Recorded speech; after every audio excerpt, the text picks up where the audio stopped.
Assalamualaikum warahmatullahi wabarakatuh. Perkenalkan, saya Chandra Dwi Fareza, NRP 0819040002 dari D4 Teknik Perpipaan semester 4 kelas A. Pada kesempatan kali ini, saya akan menjelaskan tentang tugas besar metode numerik praktek mengenai aliran bolak-balik melewati 4 silinder. Pokok bahasan yang pertama yaitu deskripsi kasus dan penyelesaiannya, yang kedua domain permasalahan, yang ketiga simulasi kasus dan pengerjaan, yang keempat kondisi batas open form, dan yang kelima hasil simulasi. Deskripsi kasus dan penyelesaiannya. Deskripsi kasus pada gambar di atas itu merupakan gambar offshore platform yang ditopang oleh 4 buah silinder.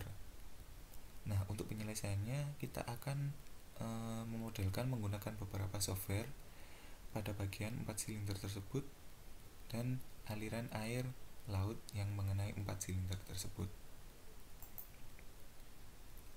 Domain permasalahan. Nah, bentuk yang akan kita buat yaitu seperti pada gambar ini. Sedangkan gambar ini merupakan nilai atau angka yang digunakan untuk menyelesaikan permasalahan sesuai dengan NRP, di mana NRP saya yaitu ini, NRP 2. Sudut yang akan saya gunakan yaitu 0 derajat dengan radius 1,25D, di mana D yaitu diameternya 1, frekuensinya 0,1, amplitudenya 1, levelnya sekian, scale-nya sekian. Pada gambar ini yaitu ketentuan yang nantinya akan kita buat untuk memodelkan seperti gambar ini. Next, kita masuk simulasi kasus dan pengerjaan. Yang pertama kita lakukan yaitu membuat folder.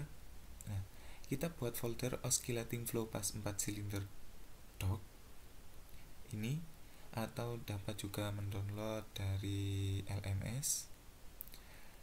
Nah, folder ini kita buat di dalam folder data D, OpenFOAM, User, Run, Tutorial, Incompressible, dan IcoFoam.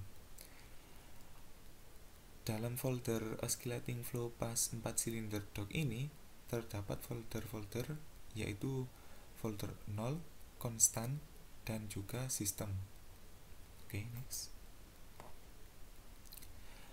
Kemudian mendesain kasus dan membuat mesh. Nah, berdasarkan domain permasalahan dan soal yang telah ditentukan di atas, kita dapat mendesain kasus dan membuat mesh dengan menggunakan software Salome, dan nanti jadinya akan seperti pada gambar di sini. Kemudian mesh. Nah, untuk bentuk mesh yang terbentuk yaitu seperti pada gambar ini, dengan jumlah mesh seperti ini. Nah, untuk tipe mesh yang kita gunakan dalam sistem ini yaitu prismatic. Kemudian export file. Setelah kita membuat mesh, kita akan mengekspor hasil mesh dalam format UNV file, dan kemudian kita simpan pada folder Oscillating Flow pas 4 silinder doc yang terdapat pada folder OpenFOAM. Kemudian kita running data. Nah, kita running data menggunakan software OpenFOAM. Nah, kita rubah terlebih dahulu file yang sudah disimpan sebelumnya dari UNV ke foam dengan perintah seperti pada gambar ini, yaitu kita ketik ideas unv2foam.exe, kemudian nama file yang kita buat dengan format UNV tadi yaitu oscillating flow 4 cylinder.unv, kemudian kita enter.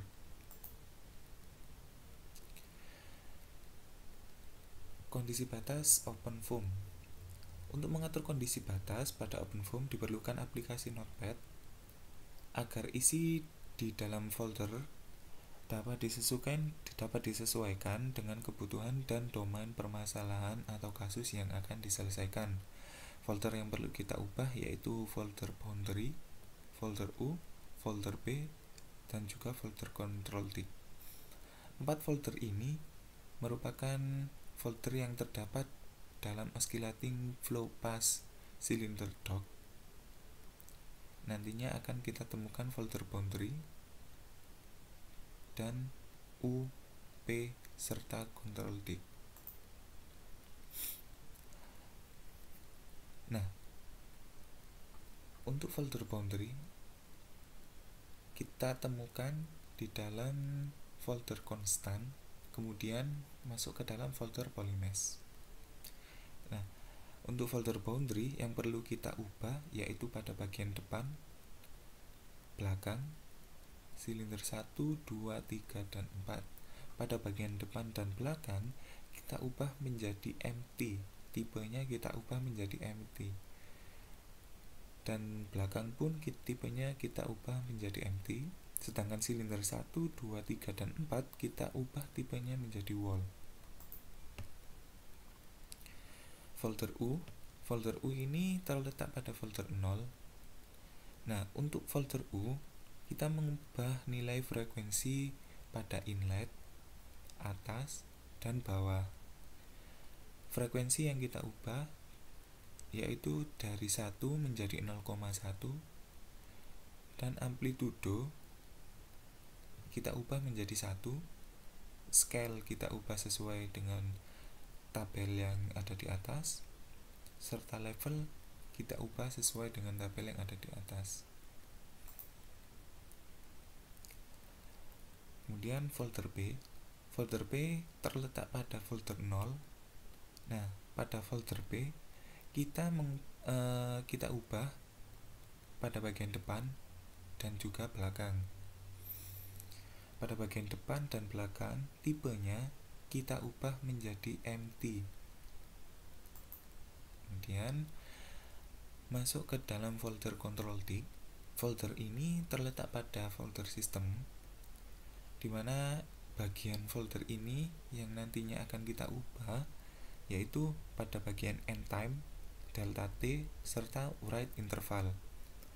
End time kita ubah sesuai dengan rumus yang ada yaitu 10 per F, dimana F adalah frekuensinya yaitu 0,1, jadi hasilnya adalah 100. Kemudian delta T ini kita sesuaikan dengan petunjuk yang ada yaitu 0,0025. Kemudian kita ubah write interval ini kita tentukan dengan menggunakan rumus yaitu 1 per F dikali 20 dikali delta T, yaitu dengan hasil 200. Nah, ini masih di dalam folder control tick. Di dalam folder control tick pada bagian force 1 ini merupakan bagian yang diperuntukkan silinder 1. Kemudian ada force 2 nantinya yang digunakan untuk silinder 2, force 3 untuk silinder 3, dan force 4 untuk silinder 4. Pada bagian force, kita dapat merubah nilai COFR sesuai dengan sumbu silinder yang telah ditetapkan. Nah, untuk sumbu silinder yang telah ditetapkan pada bagian ini yaitu sumbu X, pada bagian ini sumbu Y, dan pada bagian ini yaitu sumbu Z. Kita ubah semua dan kita sesuaikan force satunya untuk silinder satunya itu pada bagian terletak di mana, kemudian silinder 2-nya terletak di mana, silinder 3-nya terletak di mana, dan silinder 4-nya terletak di mana. Setelah kita melakukan perubahan terhadap kondisi batas OpenFOAM, kita jalankan perintah iogofoam.exe yaitu untuk melakukan running data running data yang telah kita ubah tadi. Kita dapat menunggu running data selama beberapa jam. Nah, setelah itu, setelah muncul kata n kecil ini, nah kita lakukan perintah touch oscillating flow pass cylinder.form untuk membuat folder. Menyimulasikan kasus.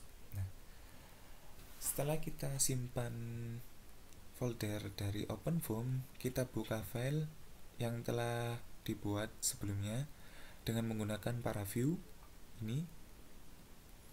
Kemudian kita coba untuk membuat simulasinya. Simulasi aliran air laut yang mengenai 4 buah silinder. Nah, ini merupakan hasil simulasi pada plot kontur tekanan untuk T50, yaitu seperti pada gambar tersebut, sedangkan untuk T55 seperti pada gambar tersebut. Selain itu, kita juga memiliki plot kontur vorticity. Plot kontur vorticity untuk T50 atau waktu 50, yaitu seperti pada gambar, dan T55 ya, seperti pada gambar ini. Kemudian plot koefisien gaya terhadap waktu. Nah, setelah kita lakukan running melalui OpenFOAM, kita akan mendapatkan koefisien yang nantinya akan kita input ke dalam folder ke dalam Excel, dan kemudian kita nanti akan buat grafik CD terhadap waktu dan CL terhadap waktu, dimana CD ini merupakan koefisien drag, sedangkan CL ini merupakan koefisien lift. Nah, ini grafik force 1 ini mewakili silinder 1. Ini merupakan grafik CD terhadap waktu atau time, dimana sumbu Y nya ini merupakan CD dan sumbu X nya ini merupakan time atau waktu. Ini merupakan grafik CD terhadap waktu, sedangkan ini merupakan grafik CL terhadap waktu. Ini hasil grafik force 2. Ini grafik force 3. Dan ini grafik force 4. Kesimpulannya yaitu, setelah kita lihat dari keempat grafik, dapat kita simpulkan yaitu koefisien drag terbesar terjadi pada silinder 2 dan koefisien lift yang terbesar terjadi pada silinder 1. Terima kasih atas perhatiannya. Apabila ada salah kata maupun pekerjaan yang kurang, saya mohon maaf. Wassalamualaikum warahmatullahi wabarakatuh.